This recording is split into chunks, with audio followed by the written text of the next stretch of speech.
Olá pessoal, é bom ter vocês aqui de volta. Vamos agora falar de estruturas de decisão com Python. Estruturas de decisão com Python, a gente tem a primeira estrutura muito conhecida chamada if, né? E ela é conhecida por ser um desvio de fluxo mais importante, a gente começa por ela. Tá legal? Bom, então algumas declarações do Python a gente precisa fazer alguns desvios no meio do caminho, precisa analisar e ver se vai executar uma operação ou outra. Essas estruturas são muito importantes, não só no Python, mas também em outras linguagens de programação. E a estrutura que a gente vai ver agora de desvio de fluxo é a estrutura if e também como else. Outro ponto também importante que a gente vai levar em consideração é a questão dos recuos, né? Então, vamos observar como se dá essa parte, tá? Bom, vamos lá, vamos criar um arquivo primeiro para a gente entender um pouquinho como é essa construção. Então, ó, novo arquivo, new file, vou chamar esse de desvio 1.py, Python, e aí a gente vai escrever esse código que é relativamente simples, mas é muito importante para a gente entender como ele vai funcionar, né? Vamos lá, vamos imaginar aqui que a gente tem uma variável qualquer, chamada, por exemplo, idade, e essa variável ela tem um valor inicial de aproximadamente 18, tá? Muito bom, então nós vamos fazer um pequeno desvio de fluxo para saber se o indivíduo tem uma idade maior ou igual a 18 ou se ele tem uma idade menor que 18. Então, se idade for maior ou igual a 18, dois pontos, enter. Repare, note que aqui ao final da estrutura a gente não usa chave, não usa o termo then, né? A gente usa dois pontos para dizer que abaixo vem um bloco referente a essa execução do if. Então, se a idade for maior ou igual a 18, a gente vai imprimir na tela um print. Você pode entrar. Aí. Caso contrário, então, else, dois pontos, print de novo, né? Você não pode entrar. Então, nós vamos notar aqui dois pontos importantes. Primeiro, a questão do desvio de fluxo, né? Então, ele vai analisar a idade, vai ver se a idade for maior ou igual a 18, você pode entrar, é a mensagem que vai aparecer na tela. Se não, repare que eu não preciso fazer o teste contrário, né? Para saber se ele é menor que 18, né? Se não, você não pode entrar. Um ponto fundamental aqui dessa estrutura de desvio de fluxo do if é a questão do recuo. Então, você nota que o print ele está recuado, né, para que seja entendido que esse print faz parte do if. É a mesma coisa que o else, ó, né? Ele faz parte do else. Então, aqui a gente tem que tomar muito cuidado quando está trabalhando com Python, justamente por conta dessas questões de recuo. Se eu tirar o recuo, ó, né, ali eu já tenho um erro. Então, eu tenho que manter ele recuado direitinho. Vamos salvar esse exemplo, que é um exemplo relativamente bobo, né? Vamos executar aqui para a gente ver o resultado. Olha lá, você pode entrar, idade é igual, né, a 18 anos. Mas vamos tentar agora fazer um outro desvio em que o usuário entre com o dado. Então eu não sei qual é o dado que ele vai entrar, ele vai digitar o dado e a gente vai verificar, né? Então vamos fazer aqui um novo desvio de fluxo, botão direito, um novo arquivo e vamos fazer o desvio 2, desvio 2.py. Vamos imaginar agora o seguinte, vamos pedir para o usuário digitar um número e vamos ver se esse número que ele digitou é par ou é ímpar, né? Vamos criar aqui uma variável, ó. Vou chamar de num para lembrar que é número. Vou chamar o input para o nosso usuário digitar, né? Então digite um número inteiro.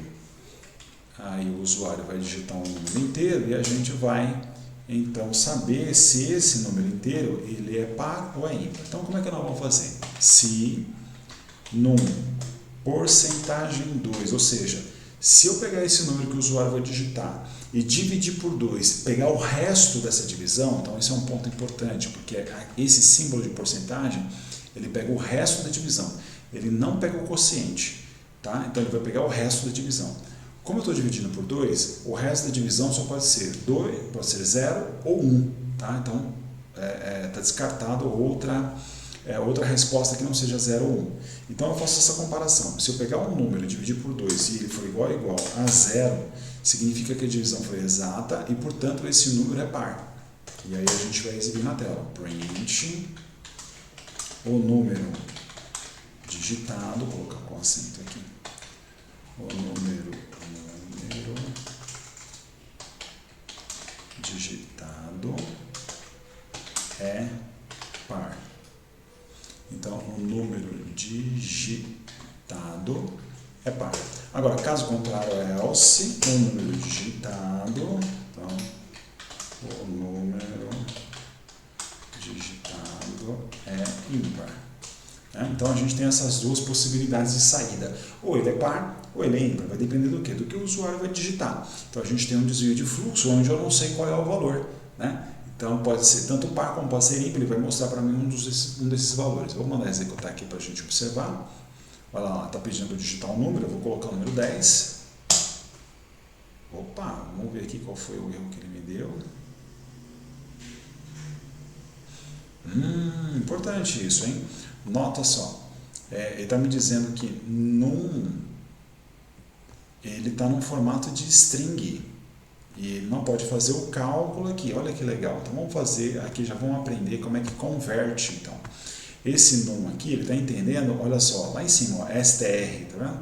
Ele está entendendo que esse num, ele é uma string. Embora eu tenha digitado um número, esse input, ele sempre lê os dados como string. Mas não tem problema, a gente faz uma pequena conversão aqui, ó. Num igual int num. Aí fazemos aqui uma conversão, né, transformando a variável num para um número efetivamente, um número inteiro efetivamente. Vamos testar de novo? Ó, vamos rodar. Ele está pedindo aqui embaixo o número inteiro, vou colocar 10 de novo. E está lá. Aí ele me diz, olha, o número digitado é par. Vamos fazer agora, deixa eu dar uma limpada aqui na tela, né? Dá um CLS. Aí. Vamos digitar agora um outro número completamente diferente. Eu vou dar um play aqui, ó. Vou colocar o 33. Pronto. Aí ele me diz que o número não é par, que o número é ímpar. Vamos fazer um comentário sobre essa mensagem que apareceu aqui, né? Em Python, para você fazer um comentário, você usa o hashtag, né? Então, ó, para converter uma variável string str em um número inteiro, usamos o comando int, tá? Então, o que vem aqui do meu input, embora você escreva um número, né, mas o que vem aqui do meu input é um texto, né, ele vem como formato de texto. Repare que ela fica como string. Só que para eu fazer esse cálculo aqui, a comparação, o Python me exige que esse valor seja um valor realmente numérico, né? Então, fazemos aqui a conversão para esse valor, tá? Muito bem, então, esse é um desvio de fluxo um pouco diferente. Vamos fazer agora do ano bissexto. Eu quero saber se o ano digitado pelo usuário é bissexto ou não, né? Vamos lá? Então, botão direito, novo arquivo, desvio 3.py e vamos pedir agora para o usuário digitar um ano qualquer, tá? Mas é só o ano, com 4 dígitos. Então, ano vai ser igual a input, digite um ano. E aí a gente vai descobrir se esse ano é bissexto ou não. Já vou aproveitar aqui e fazer aquele processo de conversão, lembra? Então, ano é igual a int, ano, eu já converto ele para número inteiro. E vamos lá. Se a gente pegar essa variável ano e dividir ela por 4, e esse 4 restar 0, significa que esse ano é bissexto. Então, print, o ano digitado é bissexto. Ok. Caso contrário, else, o ano digitado não é bissexto. Então, ano digitado não é bissexto. Pronto. Legal. Então, agora a gente vai fazer um teste para saber se o ano é ou não é bissexto. Então, vou mandar rodar aqui. Repare que eu estou salvando o tempo todo, tá? Eu estou usando sempre o Ctrl S aqui no meu teclado para salvar o tempo todo. Então, vou testar esse cara aqui. Vamos lá. Vamos colocar o ano de 2014. Não é um ano bissexto. Vamos rodar de novo. Vamos testar o ano de 2020. É um ano bissexto. Olha lá. Que coisa legal, né?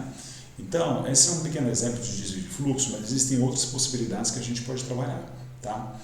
Vejo vocês na próxima aula para a gente fazer o nosso desvio de fluxo, só que dessa vez um pouquinho mais elaborado, tá? Com mais elementos para a gente testar. Até lá!